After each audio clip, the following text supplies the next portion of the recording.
Hello and welcome to the Odd Couple podcast. This is Siddharthya. And I'm Dr. Sheesh. So today with us we have a very exciting guest, Gazal Raina. Gazal has 22 years experience in diverse sectors of education, teacher training, school management and CSR. Interestingly, Gazal started her career with an entrepreneurial stint, launching a nursery school for village students and then pursuing a career with schools before moving on to working with a not-for-profit foundation in Bangalore, working with school heads at a grassroots level and enabling them for effective teaching.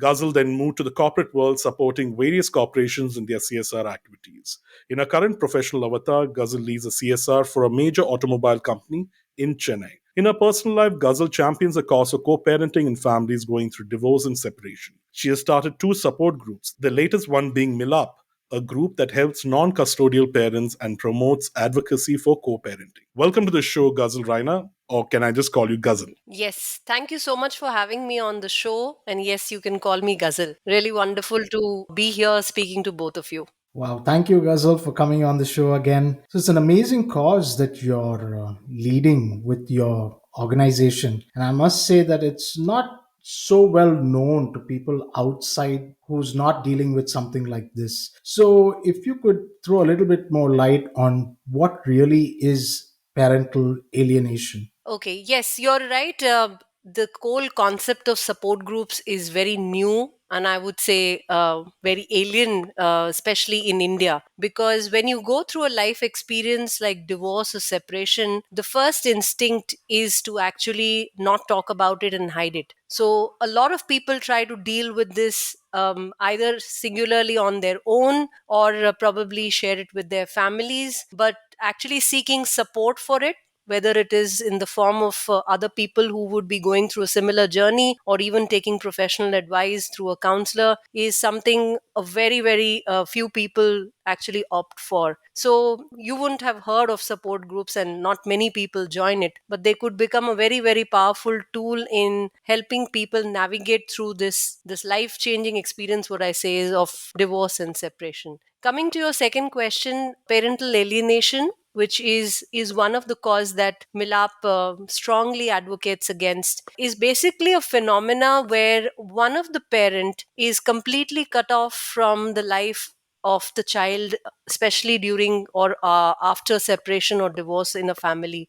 It has been recognized as a form of child abuse, and that is why this matter becomes more serious and needs a lot of attention from not just the legal world, but from counselors, therapists, psychologists, social psychologists, media.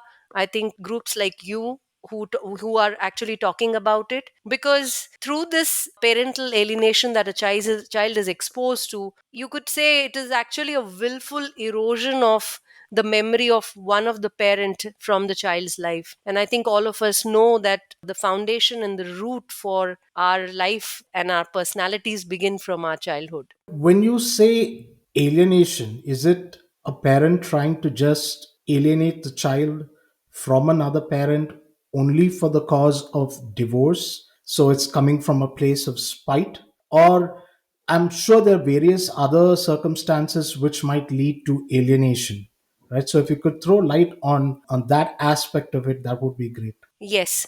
So alienation often begins in the families, probably even years before the couple actually decides to separate or divorce. And like you said, the cause for it could be a discord between the couple themselves.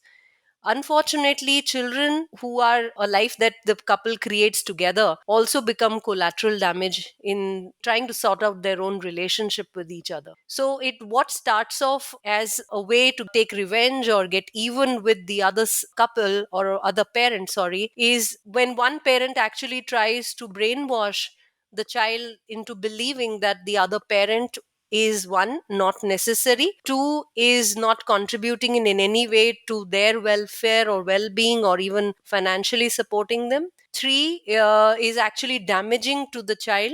So there's a lot of fear, there's a lot of hate, there's a lot of anger that the child starts experiencing, because the messaging that goes to the child is about a negative connotation to their other parent, and the relationship we have with our parents is actually like I said, very foundational. It's very important. And if you don't have a good, healthy, nurturing memory of your parent, you can actually grow up to be a person with a lot of personality issues. A lot of children who go through parental alienation or actually suffer or are put through it have shown to do a lot of substance abuse, go through severe depression, have relationship issues themselves. So it is a very potent issue to have in your childhood, and then later on as you grow up into an adult as well. Right. And obviously, we have the legal system in India, and you go through a legal procedure to obtain a divorce from your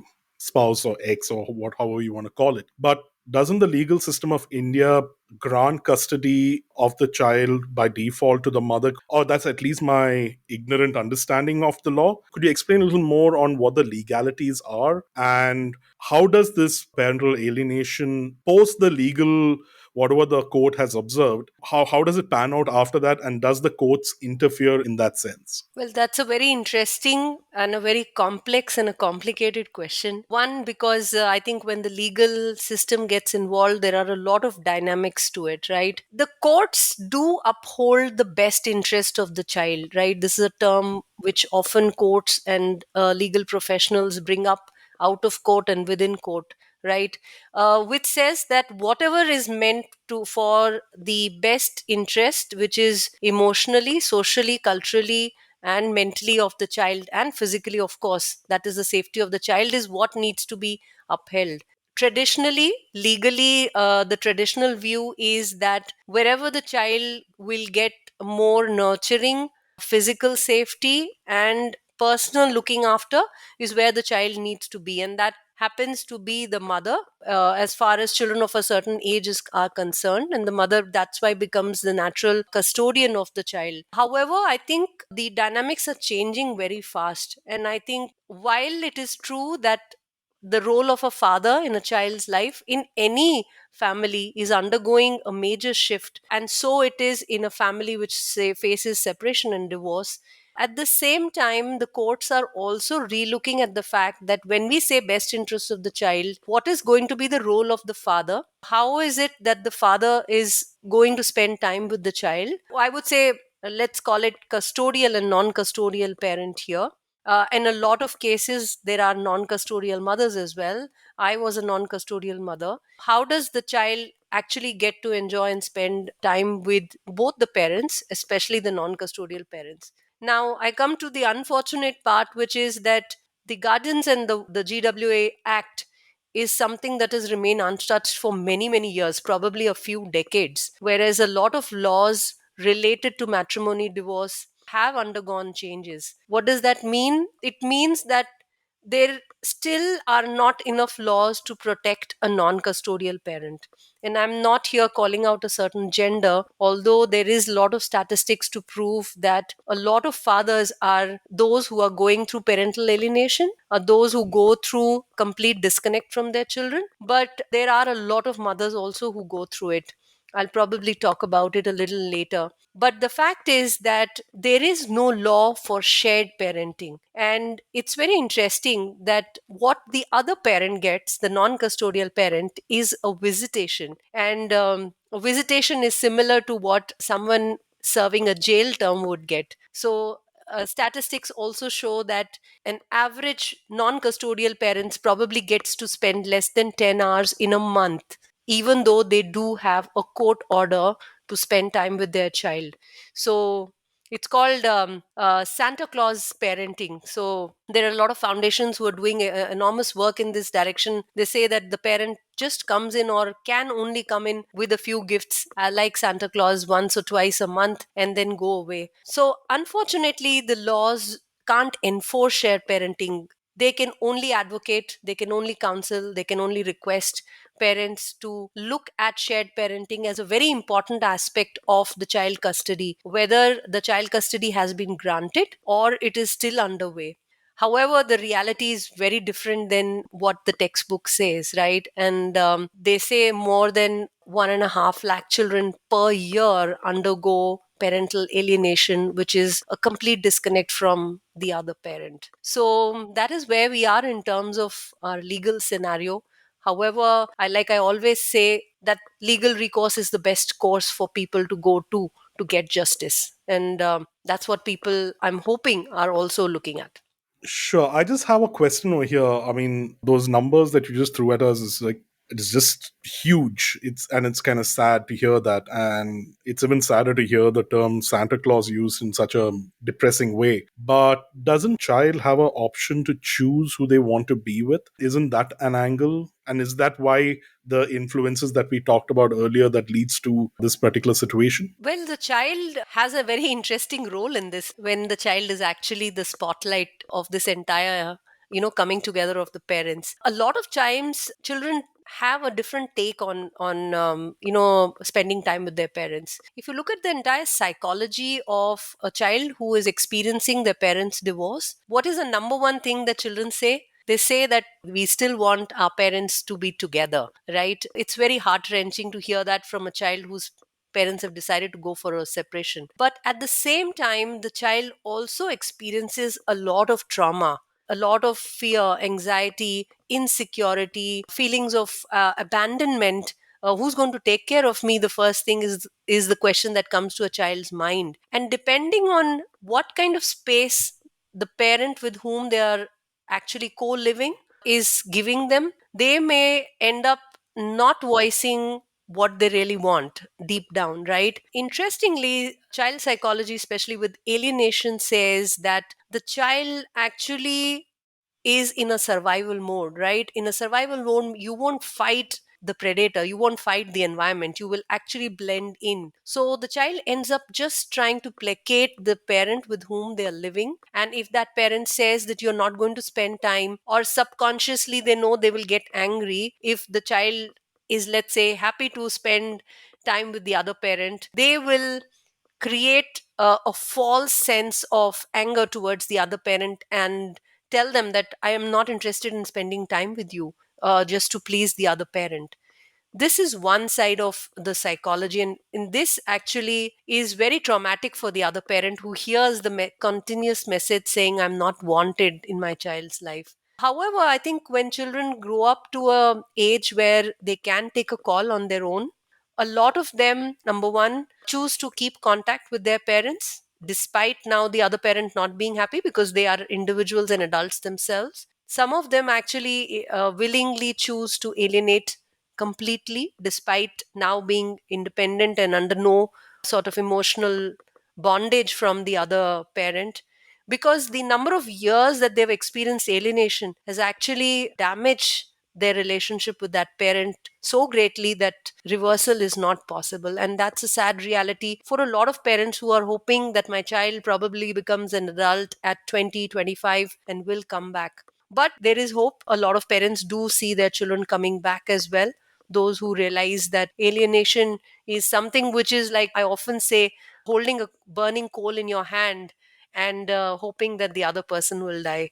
So a lot of children do make peace and come back to reunite with their parents. That is my hope for each parent who goes through alienation. I'm sorry, Ghazal. So I just want to take you back a little bit, because there's a bit which I didn't really understand too well, and which was with the law, because most of us see a lot of this in foreign cinemas as compared to Indian cinemas, and most of our knowledge about this is from the cinemas.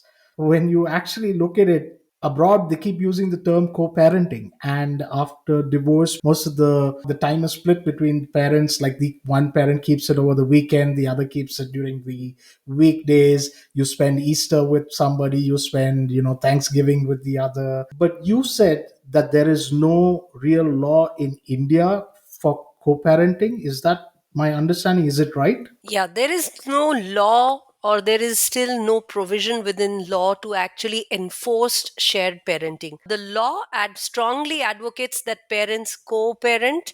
They share the time with both children. It's not that they don't say we don't can't do anything about it. It's just that it's not an enforceable law. Correct. So, having said that, then by law within India, the child should be with the mother, right? So, then if that is true, then See, we have to understand something. That is, parental alienation is not coming from a place where you both are, cordial with each other, and we're going to say, all right, we're splitting for our differences, etc. Let the child not be, subject to whatever we're going through. It's coming from a place of, the reason why it exists is because you don't agree on anything, and to a certain extent one parent becomes really spiteful. So that's not coming from a very nice place. So if the law on our side is tipped towards, just say, a mother having the child, then it's very skewed, because at the end of the day, even if the law doesn't take the power to enforce equality, now it's going to be always tipped in favor of the mother, right? And used as a bargaining chip. Yeah. If you look at the numbers, that is a sad reality. But without getting into the whole gender divide here, which is something that both me as a person as well as Milap as a group doesn't get into. We have members who come from across both genders, aggrieved from both genders. But what you said makes a lot of sense. And the fact is that there are two human beings who did not agree to stay together. So there will be resentment. There will be a lot of families on both sides trying to egg them to not be cordial with each other. There will be the legal system which will probably fan their issues with each other, because it prolongs the entire journey of the separation, makes it even more difficult. I think whatever shred of respect people had for each other also goes out of the window. All of these things make it extremely tough for a couple to actually say, let me just keep everything aside and see what I can do for my child. See, if I can just continue that strain of thought of mine again, if the child is given to the mother, let's assume, right? How long is the discourse of the law? Because let's assume it takes 5 or 6 or 10 years before they decide on what the verdict is and who the child should be, or no, you guys, co-parent. As long as it's tipped in one side and the discourse of the law takes such a long time, that child is automatically being alienated from the other parent, or is the other parent allowed to co-parent during that period of time? Actually, both scenarios is what is the truth, right? Unfortunately, a large number of cases, at least that come to us as a support group, or those that we read about in the statistics, are about one of the parents not getting access or any kind of time with the child. Forget about shared parenting. Here is a parent who's not able to even meet and speak to the child through a phone call. And I'll probably take this time to also talk about the last 2.5 years, which is during the COVID scenario, which has been extremely tough for parents who did not stay with their children. So, COVID unfortunately became a huge tool for a lot of parents to keep the children completely away. So, while they had a visitation court order, which actually allows them to spend, let's say, a weekend with their child, the other parent said, the COVID scenario will put my child at risk, so I'm not going to allow even the father to come and meet the child. Or, the child is right now very disturbed with just speaking to the father, so I'm going to cut the phone off. Or the child is not interested in taking a conversation with the parent, or the child is studying right now. So they were actually completely left at the mercy of the parent who lived with the child. And that can get very difficult because, like you said, here are two individuals who are not really at the best place of their relationship. And then, if you are asking them to co parent together, that becomes an extremely dangerous tool that one of the parent can use to get even. So that's where a lot of maturity between the parents is required. Now, you may say that, of course, that is not existing, that is not the scenario. So, what do you do about it, right? That is where a lot of voices from not just the legal system, because the legal system is saying, please go ahead and co parent, do shared parenting. But a lot of voices from the public, from the media, from the cinema is required. That's why a podcast like this is probably going to make a lot of people sit up and take notice of this issue.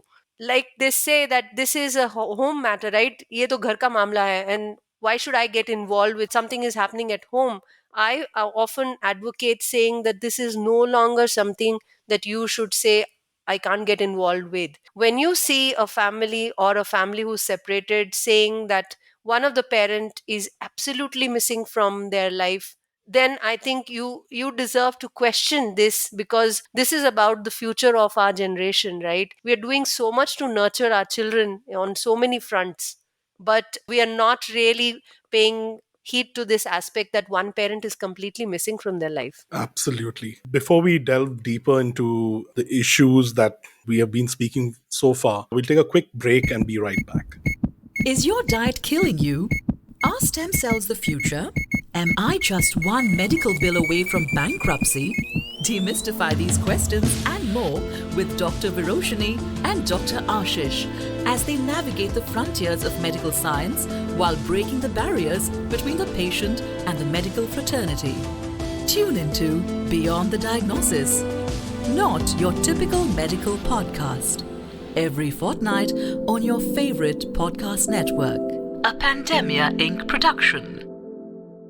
And welcome back to the Odd Couple podcast. And strangely, we're talking about couples and the alienation between them and how it's affecting children with Gazal Raina, who's heading Milaap, a co-parenting support group. Ashish, you had a query? Yeah, so Ghazal, I wanted to know a little bit more of this alienation process and why there is provision within the law for alienating a certain parent. Okay, so that's another very interesting question. I won't say that there is a provision in law, but it's very difficult to prove alienation, right? Like any other crime, and I would categorize this as a crime because it has been accepted as a crime in a lot of other countries. Probably we can speak about it later. But in court, it's very difficult to prove that there is alienation happening, because some of the interesting facts that one of the parents says is the child is not interested in meeting the other parent, the child is traumatized by meeting or talking to the other parent, the child actually starts crying or starts emotionally breaking down. Now all of these things, remember, the court always says let's do everything in the best interest of the child. So when you have the child coming up and saying all of these things, then it puts everybody in a very difficult space, and it puts the spotlight on the non custodial parent, saying that there is something wrong with this parent. And that's why this child hates his or her own father or mother. And that, of course, is a topic of a lot of discussion about the kind of trauma that it's creating on a parent, where probably because of some reasons and or sometimes because of no reason, they are made to be subjected from this kind of alienation. So that's what happens. So it's never ever a very, nobody is going to openly accept saying I'm alienating my child because I have an issue with my spouse, we didn't get along well, his parents were bad to me, or he cheated me, she cheated me. It's never openly said, right? So it's very interesting on how the dynamics of alienation are all played to put one of the individuals or one of the other parent into the spotlight. You also mentioned that abroad, alienating is actually against the law, because there are a lot of papers which actually show that when a child is actually abused, and this is like children who are abused sexually, etc., they don't really actually go against the person or the predator. They're always like a little, they don't throw them out. But we find that when a child is actually forced to alienate a certain parent, it generally is coming out of the coaching which they get from the parent or the lawyers or the external factors which come. I'll go to the first part of your question, which is that parental alienation has actually become part of the legal system and has become a crime. Or even if it's not a crime, I think a few countries have actually made some solid moves into that direction. But yes, it is very much brought to the court's notice. And one of the things that the courts do, especially in the US and I think UK, is call the family into family counseling. And that is where a lot of work can be done by professional certified therapists. They work with the children, they work with the other parent, which I call the non-custodial parent, and they also work with the alienating parent. Now, a lot of times the alienating parent actually is known to have a lot of personality disorders, personality issues, I would call it. Let me not sort of diagnose here and say disorder, but they have personality issues because of which they are actually resorting to alienation, right? Remember, none of us in our normal day to day lives or interaction with people block people, cut them off, reject them. We only do that, one, if we believe that the other person is harmful to us, or we have issues interacting with people, right? So we sort of reject them, we go into a shell, we block them off. So through those counseling and mediation sessions, counselors actually help the family to arrive at a very safe place to park aside their own insecurities and work at spending time together and bring about shared parenting. I wouldn't say it is not completely happening, but it is not enforceable. It's not made as a process as yet in our country. I feel the future on one of the solutions is actually, if families are made to go through a mandatory term of say 3 to 6 months of counseling or therapy, they will probably end up spending very little time in the court, and the children will spend a lot more time with both parents very amicably. I think you made again a very good point about a person who's really trying to alienate the child from the other person should probably have a lot of personality disorders, because one of the way they actually do affect the children is by a certain amount of reverse psychology with the child, which is saying that if you love that person, then you don't love me. And for one, you are living with this person during the discourse of the law, and you're already, that other person is alienated. And now you're telling that child, when you meet that other parent, that if you're going to be sharing moments of love with that person, then you don't love me.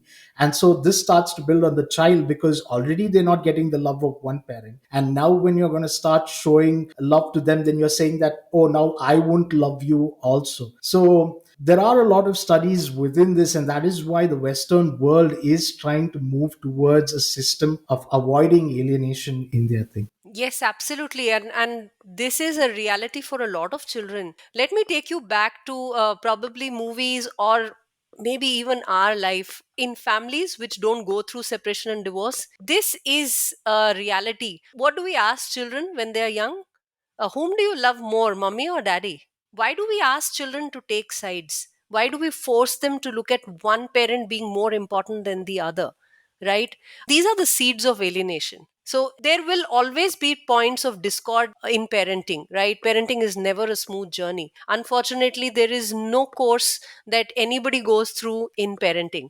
We are all taught a lot of other dynamics to help us build the right skills, but for parenting we are never taught any sort of skills. And that's why probably I think our country is landing up in this scenario of having more than 1.5 lakh children going through alienation. In such a case where there is a family going through separation and divorce, remember, it's not just a conflicted past, but it's also the current legal system and the churn that they both the couple face, or rather ex-spouses are facing. There is an ecosystem around them which is also hurt, because I'm talking about the grandparents, because they see their own children going through divorce, and rather than trying to balance that hate out, they're further instigating them. There is an ecosystem where there is a lot of shame and stigma around divorce, so people trying to shut up and never talk about what they're going through. They never have the courage to tell the world that, look, I'm going through this. So there is additional trauma within them.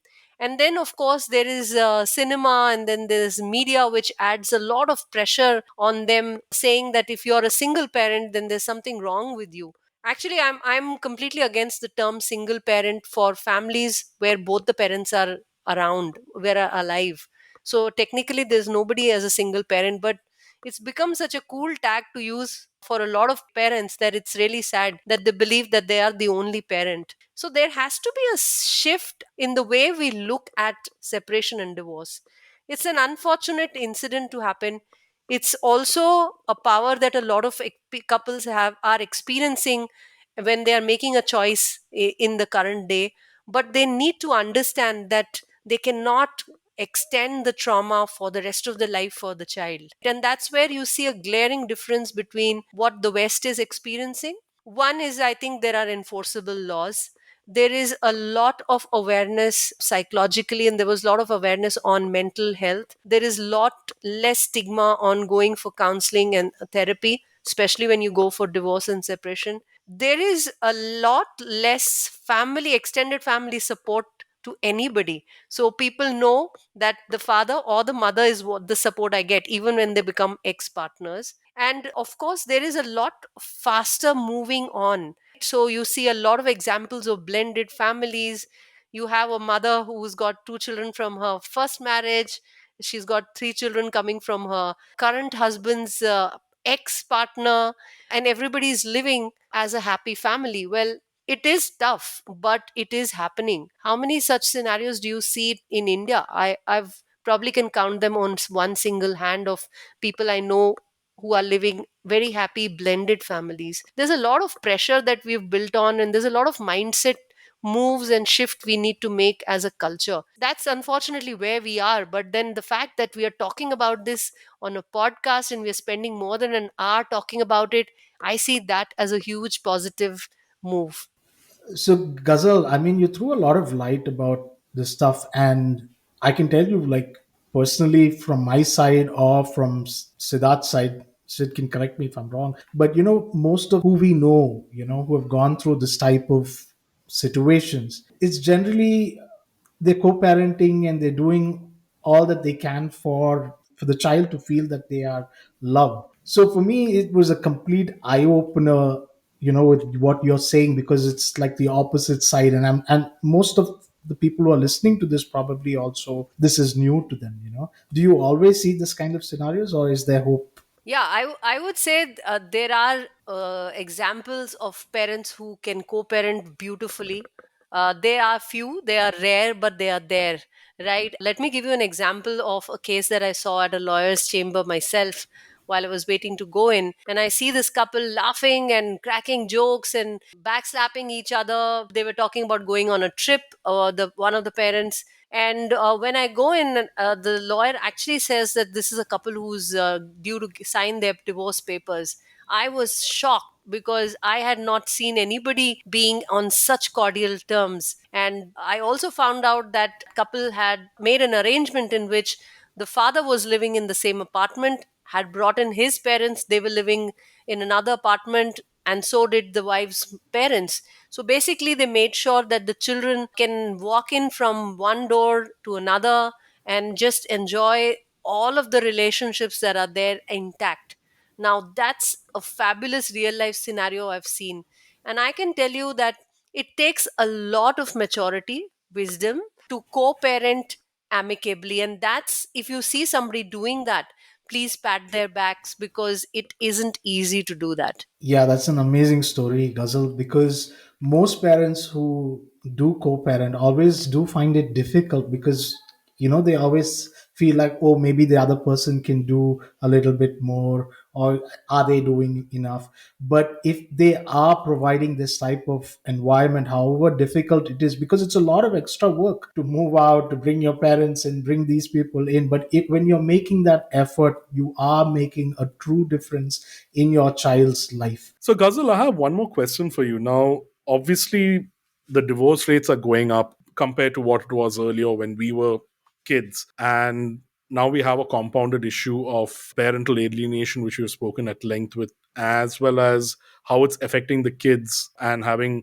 not a normal childhood, if you want to call it. But what are the long term effects on the kids once they become adults, as well as on the parents when this whole thing gets dragged out for next 20, 30 years? Right, that's one aspect a lot of people don't have or want to have a long term sight on. Two things. One is what happens to children when they are subjected to parental alienation, when they have willingly or have been forced to actually look at separating one of the parents from their lives. The immediate effect or damage is that the child is not losing just one parent, the child is losing an entire family, right? There are a huge number of relationships in a child's life: grandparents, uncles, aunt, cousins, festivals, weddings, memories growing up. Imagine you're severing a child from all of those set of emotions as well as memories, right? And probably replacing with them with just hate and anger. And then you compound it, as you said, with that child carrying it for the next 40, 50 years of their life. It's like taking a huge bag and keeping it on your child's back for the rest of their lives. Second thing is, how does separation and divorce actually affect children to a large extent? Their entire personalities. Of course, there is so much of study that has gone into it, thanks to the fact that not just India, but the Western world also has seen a huge number of divorced families and cases. And I think they are making leaps and bounds of progress in at least addressing and coming up with solutions, right? For whether it is the school education system or it is counseling, therapy, all of it. There is a lot of research that proves that children coming from separated and divorced families have a 50% higher chance of actually ending up as divorced individuals themselves. It is a lot of factors put together. One of it primarily is their own belief system about marriage and relationships. Two is their ability to navigate conflict. Three is their belief that if it's not working, then the way is out. Right. So, those are the factors of the long term, I would say, repercussions of exposing our children and not being able to actually create a lot of healthy experiences for them despite the divorce and separation. I would say you can call it a warning, but that's something that I really want parents to look at when they are not able to co parent together. No, that's a very good point you made. I think when a child is growing up, there are two sides which such a child will always see. One is like what we had mentioned, or you had mentioned earlier, which is that no two parents parent the same. And usually, when you're parenting, you might have different ideas. But when you're a child and you get to see how your dad behaves and you see how your mom behaves, it helps you create that knowledge of this and that, not just a single sided view to how things are managed. And relationships with the opposite sex is usually understood better by watching your parents interact with each other. And when that is not there, then they are oblivious to how the opposite sex actually reacts. Oh, that's absolutely brilliantly put, right? A lot of our behaviors that we learn, or rather we follow in our adult life, are because of the belief systems that we have adopted in our growing up years, right? Including romantic relationships, including the dynamics in the family, including watching our parents and our grandparents. So there is a lot of correction, course correction that parents can do despite wanting to separate and divorce. So I'm not here to advocate people not separating or families not going in for separation, but I'm just here to talk about how you can continue to give your child as normal a childhood as possible. Correct, you're right. I think it's a great segue to go into my next question is for the organization or the foundation that you have. It's the support group called Milaap for co-parenting and parents who have been alienated from their children. How does Milaap help in this process, and how can people who are listening to us right now and who are going through something similar reach out to you and take the support? Yeah, so interestingly, one of the things that actually helps people is the fact that they're not alone. They are not the only one going through alienation. They're not the only one suffering a huge amount of trauma or shame or sadness with their divorce. And I realized this about 8 years back when I started my first support group. I was grappling for help, right? Where do I get help to understand what am I going through? And that's the time I realized that there's absolutely no training. There's no one who prepares you to go through this life experience. And I said, what if I create a community of people who understand? What if I create a community of people who have gone through a shared journey? And then compassion, the word compassion is easy to flow in. That's what a support group gives you. It gives you, one, a safe place to speak, because you know that a lot of people will understand. That empathy is much easier to derive, either to give or to take, because there is somebody else who is going through that. Two is, it reinforces a belief that we are actually a community and that we believe in a larger cause. which is of co-parenting, because we're going through a trauma where we understand the damage that it does to us and to our children. How can we unite and come together to say that we won't allow it to happen in other families? And three, it provides a lot of resources. Interestingly, a lot of people come to the support group saying, Ghazal, can you help me reunite me with my child? Because they believe and they see the word Milaap and it means I'm going to help them.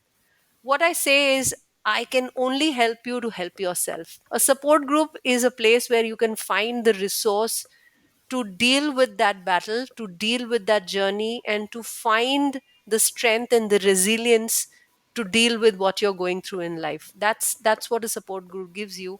And that is why we do a lot of sessions, we do a lot of meetings for people where we have a counselor, we have a therapist, we have a lawyer, we've got people from the education background coming to speak. So in whatever way we can provide aids and resources to members is what we do. I would say thanks to COVID. I would add the word thanks here, because in the last 2.5 years since we started, we were able to actually get connected to members across the country and across the globe. So we, from our online meetings, we brought people together. We put a topic on the table. We actually help people to speak about what they are going through, and that's something I would say is not available right now. Given our own mindsets, we are not comfortable talking about it.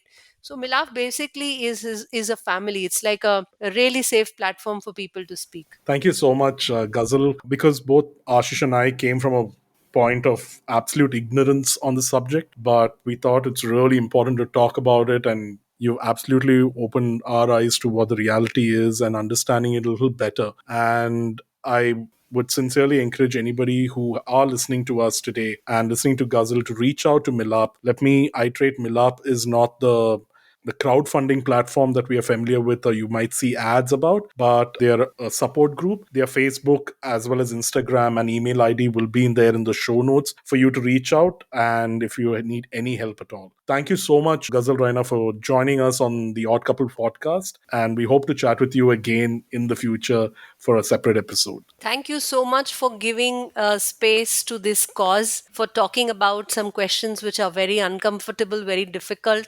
But I can tell you that these conversations are actually going to help a lot of families. And you've earned a lot of good karma points bringing this cause and this topic on to the table. So thank you so much for that. Thank you, Ghazal.